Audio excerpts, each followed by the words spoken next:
मनसेची बोरिवलीत मराठीची पाठशाळा सुरू। शाळेतील शिक्षकांकडून गुजराती आणि उत्तर भारतीय व्यापाऱ्यांना मराठीचे धडे दिले जात आहेत। व्यापाऱ्यांना बालबोध मराठीची पुस्तकं, प्रश्नोत्तराची सूची वाटप करण्यात आली आहे। व्यवहारासाठी साध्या सोप्या मराठीतून प्रश्नोत्तराचा सराव करण्यात येतोय। व्यापाऱ्यांकडून हा सराव करवून घेतला जातोय।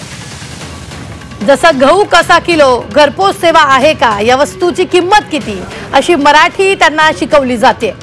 साध्या सोप्या भाषेत त्यांना हे शिकवलं जात आहे। या संदर्भात ताजा अपडेट देत आहेत आपल्या प्रतिनिधी मनश्री पाठक। मनश्री, यावी व्यापाऱ्यांची मराठीची शाळा भरलेली आहे, नेमकं काय सुरू आहे?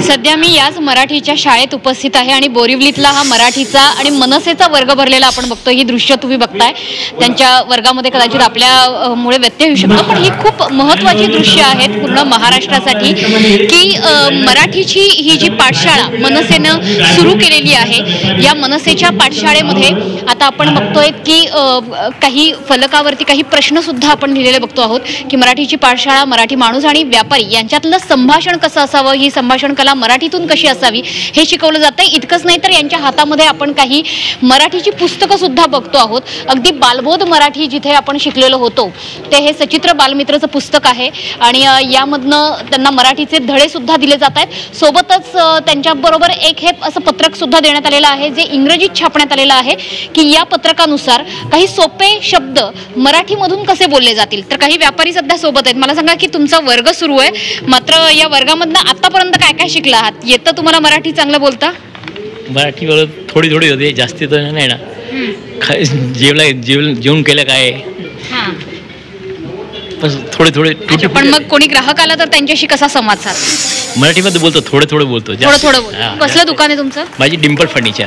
अच्छा, फर्निचर। मग टेबल कसा दिला असं विचारलं? सगळे माहिती आहे, टेबल कसे दिला असंच आहे। इथे काही मोठ्या शोरूमचे व्यापारी सुद्धा आहेत। मगाशी तुम्ही सांगितलं की तुम्हाला सुद्धा थोडी मराठी येते, तर जरा तुमच्या हातातलं पुस्तकही दाखवा आणि हे पुस्तक तुम्हाला वाचता येतंय का तेही आम्हाला सांगा।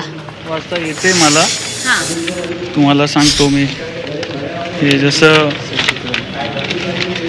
हे अनानस, आगळ, गाडी, इमारत हे सर्व लिहिलेलंच आहे आणि माझ्याकडे तर भरपूर कस्टमर येतात जे मराठी कस्टमर येतात आणि आम्ही चांगली मराठी बोलतो त्यांच्याशी।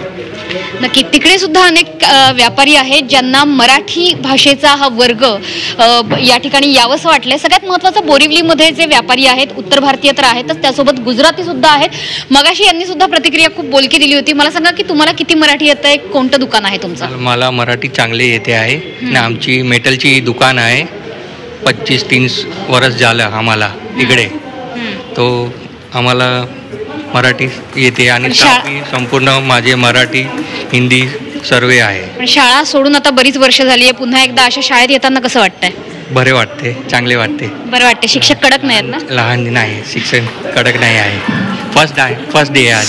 अच्छा, पहिला दिवस आहे शाळेचा। या व्यापाऱ्यांची ही शाळा भरली आहे, वर्गातला हा पहिला दिवस आहे। कसं वाटतं? शिक्षकांबद्दल काय मत आहे? चांगलं शिकवतायत का? महाराष्ट्रात राहणार आहे आणि मराठी बोलतो आणि मराठी, ते माझं नाव रफिक सय्यद आहे।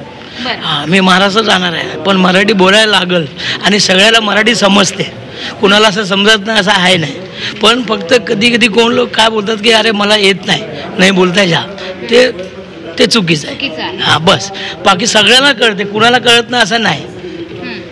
टोटल लोकांना कळते की मराठी हा बरोबर बोल रहा है, पण कोण काय बोलतात अरे नाही आती जा, ते तुमची प्रतिक्रिया काय असते? तुम्हाला येतंय मराठी? जेव्हा ग्राहक येतात तेव्हा मराठीतनं संवाद करता तुम्ही? हाँ, मराठी बोलने की कोशिश करता हूँ, समझता तो हूँ ही, समझता बोलने में तकलीफ पड़ती है। आता बोलणं शिकता येईल? अभी सीखने की कोशिश कर रहा हूँ। पहिला दिवस आहे। बरं, तुमची प्रतिक्रिया काय? तुम्ही सुद्धा मगाशी प्रतिक्रिया नोंदवली होती की तुम्ही मराठी शिकताय। हाँ, मी शिकतो आहे, मला येते थोडा आणि काय महाराष्ट्रामध्ये तुम्ही राहणार तर मराठी तुम्हाला। शाळा सोडून किती वर्ष झाली आता? शाळा सोडून 20 वर्ष झाले। 20 वर्षानंतर पुन्हा एकदा शाळेत येताना कसं वाटतं? हा, बरं वाटतं पुन्हा एकदा मराठीला। तर ही मराठीची पाठशाळा आहे। आपण शिक्षकांची सुद्धा प्रतिक्रिया घेणार आहोत। विशेष शिक्षक मनसेनं आमंत्रित केलेले आहेत। मला सांगा की तुम्ही शाळेतले शिक्षक आहात आणि शाळेतला विद्यार्थी आणि आता हा व्यापारी विद्यार्थी, काय फरक जाणवतोय? थोडा फरक आहे, वयाचा फरक आहे, त्यांचा बराच गॅप आहे शिक्षणाचा, त्यामुळे थोडासा आणि त्यांची मातृभाषा नसल्यामुळे थोडं कठीण जातं, पण ते समजतात. त्यांना बोलताना थोडंसं आम्ही सराव करून घेतो, आणखी त्यांना बोलायला बरं होईल. तुम्ही कुठल्या शाळेत शिकवता आणि शाळेमध्ये गृहपाठ तर तुम्ही देतच असाल, शिक्षक आहात म्हणल्यावर विद्यार्थ्यांनी गृहपाठ केला नाही तर त्यांना छडी देखील देत असाल, तर व्यापाऱ्यांसोबत आता काय भूमिका असणार आहे? नाही, गृहपाठ त्यांना देऊ आम्ही, पण पनिशमेंट देणार नाही त्यांना. म्हणजे मराठी नाही बोललं तर नयन कदम इथे आहेत मनसेचे, मराठी एवढं करून मराठी नाही बोलले तर काय पनिशमेंट आहे का मनसेकडनं? कसं आहे की आम्ही बोरलीमध्ये, मी माझा जन्मापासून आणि हे व्यापारी पण सगळे मला जन्मापासून ओळखतात, त्याच्यामुळे त्यांना माहिती आहे की इथे जो बिझनेस आला आहे, आज बोरलीत गुजराती मारवाडी टक्का वाढला आहे, पण यापूर्वी जवळजवळ 90% धंदा मराठी माणसाशीच केला यांनी. त्याच्यामुळे त्यांना सगळ्यांना, म्हणजे मला वाटतं 90% सगळ्यांना मराठी कळतं. बोलायला काही लोकांना अडचण होते. काही लोक शिवसेनेतही पदाधिकारी आहेत गुजराती, मनसेमध्येही पदाधिकारी, पण जर प्रयत्न केला नाही तर वाद असतो. आणि हा गृहपाठाचा विषय नाही आहे, ते आता घरी गेल्यावरती मराठी सिरियल बघतील, त्यांना मराठी बोलून बोलून प्रॅक्टिस होईल, असं आम्ही प्रयत्न करू त्यांना. पण विद्यार्थी सगळे चांगले आहेत, शिकतायत? हो, सगळे प्रयत्न करू. तर या मराठीच्या पाठशाळेत सध्या मी आहे आणि दृश्य तुम्ही बघताय की बोरिवलीतला हा संपूर्ण वर्ग भरलेला आहे आणि असे अनेक वर्ग मनसेकडून सुरू केले जाणार आहे. तितकंच नाही तर बालबोध मराठीची पुस्तकं असतील, काही पत्रकं असतील आणि असे फळ्यावरती काही बालबोध प्रश्न असतील, अशा प्रश्नांची उत्तरं, त्यांचा सराव मराठीतून कसा घेतला जाईल याकडे आता मनसेचं लक्ष आहे. आणि त्यामुळेच मुंबईतली मराठीची ही पहिली पाठशाळा आता बोरिवलीमध्ये भरवण्यात आली आहे.